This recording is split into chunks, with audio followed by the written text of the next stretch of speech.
I'm gonna crush you! Party dance style, dweeb! Haha, bring it!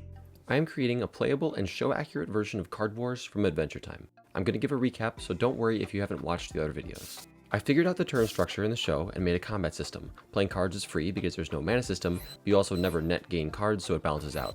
I implemented an economy system which allows players to get money and blind auction for cards, and then I did a bunch of playtesting with all that stuff, and here we are. I've worked on two things since the last devlog: refining the economy, specifically the way you get money, and adding a system to subtly incorporate random AI behaviors into the creatures on the board. Adding a random behavior mechanic honestly seemed impossible when I started this project. Even if this was a video game, simulating tons of things at once would cause the scope of the game to skyrocket. However, because I didn't sit down and force myself to make the mechanic, and instead ended up randomly getting an idea, I didn't actually end up wasting a significant amount of energy trying to solve it.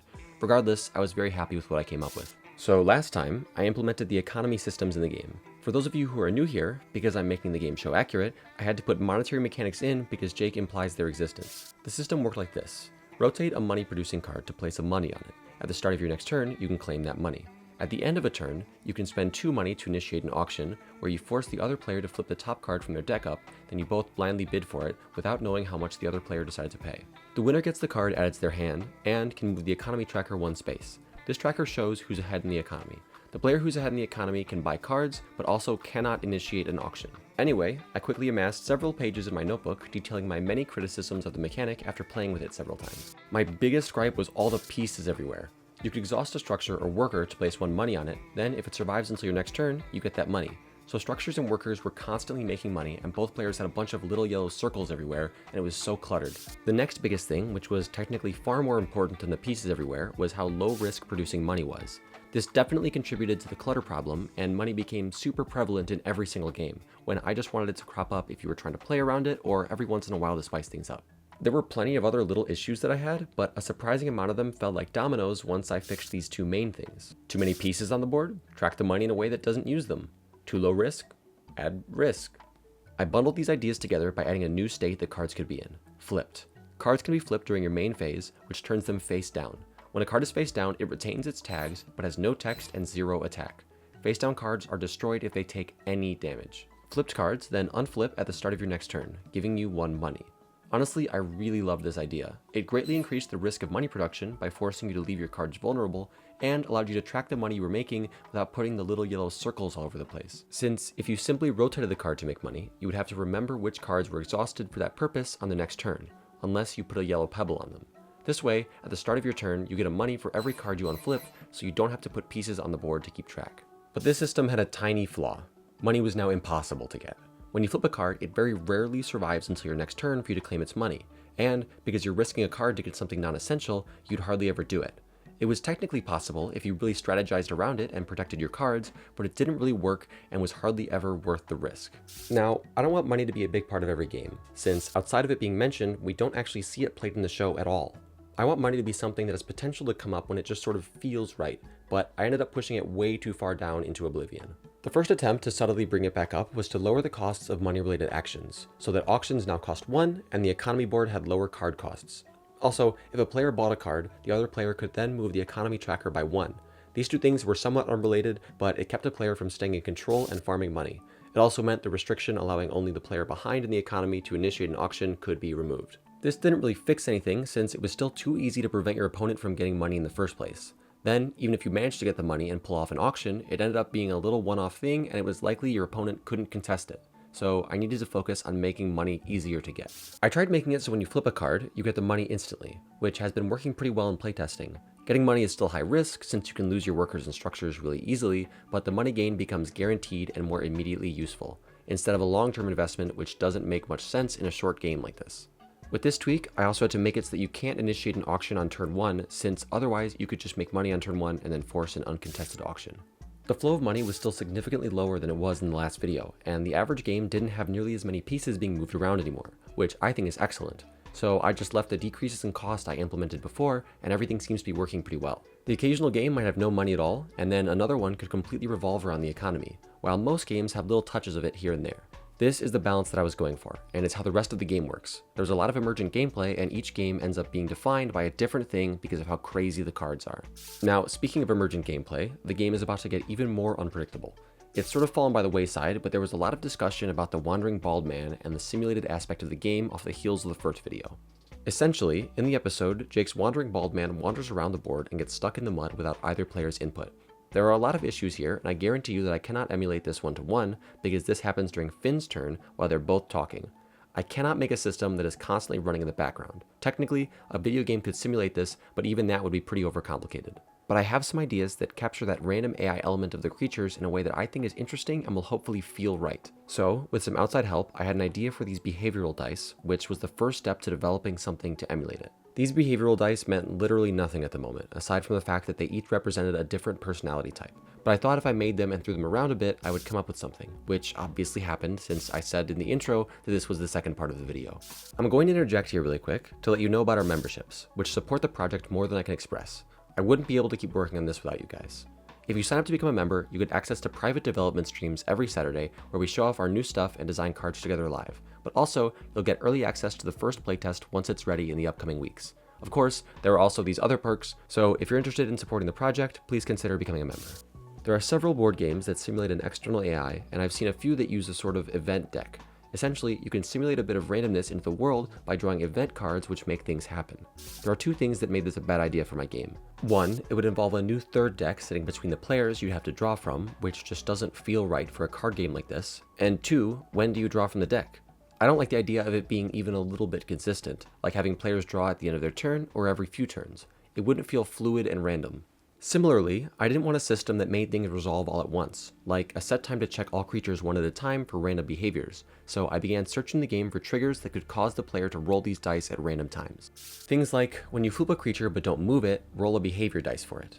This is an example of a terrible idea, and all I had were terrible ideas like it, until I realized the one thing that is random in the game: what card you draw. I'm going to make event cards and shuffle them into each player's deck. This way, when players discard and draw, occasionally something will happen.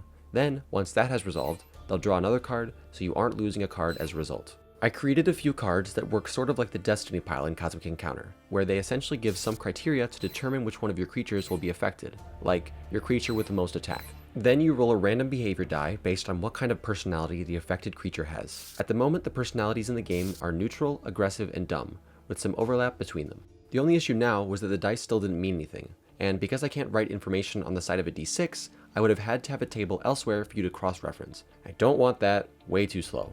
Plus, it's quite rigid. Just having 6 simple behaviors for each creature type is very predictable. How did I fix the dice? I got rid of them. They were an artifact from a previous idea, which had now become vestigial. I simply put the behaviors on the cards themselves, which I call unpredictable behavior cards. I can now just make a whole bunch of these cards with as simple or specific behaviors as I want, and then put them into a deck and then have players each take a few randomly and shuffle them into their decks at the start of their game.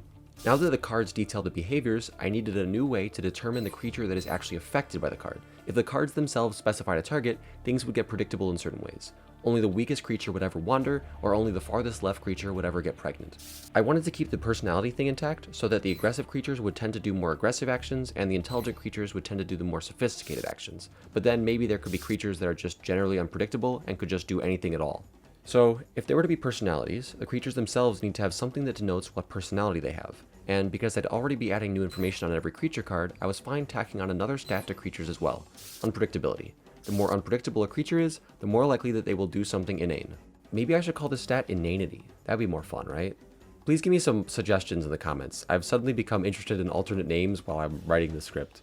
The way targeting works is that when an unpredictable behavior card is drawn, the creature that has the highest inanity is the target and will carry out the listed behavior. However, most behavior cards have an associated personality. Intelligent actions say intelligent on them. If an unpredictable behavior card is drawn with a personality type matching one or more of your creatures, you may choose for it to affect a creature with a relevant personality instead of the creature that is the least predictable. By the way, these are the now updated personalities that I put in: simple, friendly, intelligent, aggressive, and monster. I think they cover all the bases that I'm interested in. Through some testing, this seemed to function pretty well, although it didn't come up quite as much as I would have liked. But that's the nice thing about this mechanic: it's highly adjustable, or easily removed entirely if you don't want such an anti-competitive element in your game. You just shuffle some random amount of these cards into each player's deck, and you're good to go. Put less or more in as you please. I said the mechanic is anti-competitive, but that's not entirely true. Because the creatures have personalities and an unpredictability stat, you can exert some control on the targeting of the behaviors, even if they are very random. If you have an important creature, you can drop a more unpredictable creature along with it to prevent it from messing around too much. I'm not worried about appearances, so I've just been using the same format for the cards I've put in so far, but I'll probably throw something different together by the next video so it's a bit more obvious when you draw one and they will be easier to sift out of a deck. These are the cards I've thrown together at this point. There won't be any duplicates, so the same behavior can't crop up multiple times in one game. Some examples are the famous Wander that makes creatures simply drift around, Eat, which makes creatures rummage around for a snack, and the aforementioned Get Pregnant behavior that makes them tired but produces a baby. These cards are very easy to implement and likely won't have any art in them, so if you guys have any ideas for unpredictable behavior cards, feel free to throw those out there and I'll be trawling around for them. Speaking of, I'm going to give a community shout out to some incredible artists/designers and someone who pointed something out making me look like a fool. Right after my notes with everyone's favorite OC, Globulin. While talking to a friend at length about the monetary system and resources, we ended up going on for a while about the hypothetical implementation of various resources like Catan, gained depending on the land or structure the worker was flipped on.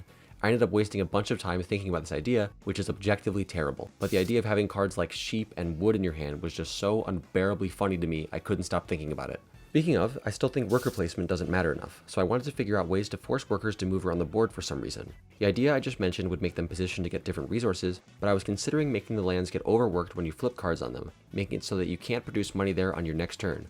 I'm still not sure about this though. Once lands are properly implemented, I feel like it should be possible to attack them directly, but I don't want it to be too easy to just destroy them or necessary for winning the game, since that would make the ending of the game a slow battle to destroy your opponent's lands one by one. I think that maybe destroying a land merely exhausts it in some way, so that it becomes open to being overridden and transformed into enemy lands with spells or some sort of other action, but the land would not simply be destroyed simply by enemy attacks unless capitalized on. At some point in my notes, I ended up getting confused and referring to unpredictable behavior cards as UP cards instead of UB cards somehow, so there are several pages of that. I plan on making the lands you choose determine the deck compositions. People talk about this a lot actually, why you'd have various lands or what it means in terms of playing cards. Aside from the lands having some sort of gameplay influence or passive effects, I'm going to make it so that when you compile a deck, you pull 6 to 8 cards from an element per corresponding land that you have. Yes, I know these are small decks, on the low end they would be just 24 cards, but believe me, we have never even come close to decking out. Neutral cards are also on the table, which would potentially substitute in for elemental cards when compiling your deck. Alright, back you go, Globulin. A few more videos and I'll give you the first page. Onto the community spotlight. Firstly, there are 3 incredible artists that have become the first people to have properly illustrated cards in the internal playtest. First is AAA by @BlazeRKGK on Twitter. It's just so overwhelmingly adorable and oozing with personality, I feel like I know what he's thinking based on his pose and expression. I mean, just look at it. See how the golden ratio fits right on there? That means it's good art. Next is Mind Goblin by @UnnaturalDecay on Twitter. It has a really nice graphic feel to it from its use of symmetry, and I also just get a really nice sense of its passive personality that matches the ability on the card really well. Last is Pining Tree on Discord, who made Puffer Brick here. They were actually churning out a bunch of little creature designs, but this was my favorite. Its design is so simple but so unique, round body and thin spikes complemented by the big cube that it's stuck in, but it's happy all the same. Now, I've been proven a fool by Apollo in our Discord server, who pointed out that the Husker Knight stats are 6/?, where the question mark is equal to the number of cornfields in play. And because the Husker Knights go down when the pig eats the cornfields, that must be its health, meaning the health is on the right and the attack is on the left. And I was in fact wrong, and the Immortal Maze Walker is a 45/5, which is insane. Thank you all so much for watching. Please do the liking and the subscribing. I think there's a button below the video you can just click on to do it. I'm not entirely sure. Also, if you'd like to support the project even more, put some thought into becoming a member. But I don't think that that's one of the buttons down there.